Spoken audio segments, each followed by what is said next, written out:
Vulindela, Wema Mkombozi.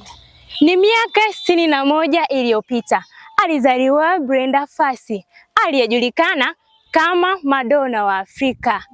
Alianza muziki wake akiwa na umri wa miaka 10 tu, lakini kufikia umri wa miaka 18 alikuwa ameshajizolea umaarufu mkubwa mno. Aliyomwita jina la Madonna wa Afrika kukosea kumwita jina hilo, kwani utunzi, sauti, ushawishi mkubwa pia na stori za maisha yao zinafanana. Brenda Fassie alitamba na kibao chake kilichojulikana kama Vulindela.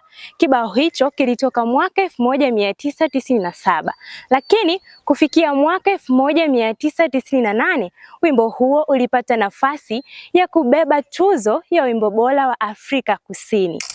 Na hapo wimbo huo ukamfanya aitwe Voice of Voiceless, kwani wimbo huo ulikuwa umebeba uhalisia wa maisha ya watu. Wimbo wa Vulindela unapigwa leo mpaka kesho katika redio na televisheni, ikiwa ni ishara kubwa ya ukombozi wa Afrika.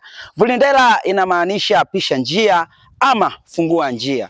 Ni miaka 19 sasa hatupo naye tena malkia wa muziki wa Afropop, baada ya kukutana na kashfa za madawa, skendo na presha za umaarufu, lakini alama aliyoiacha barani Afrika ni kubwa mno. Vulindela, Wema Mkombozi.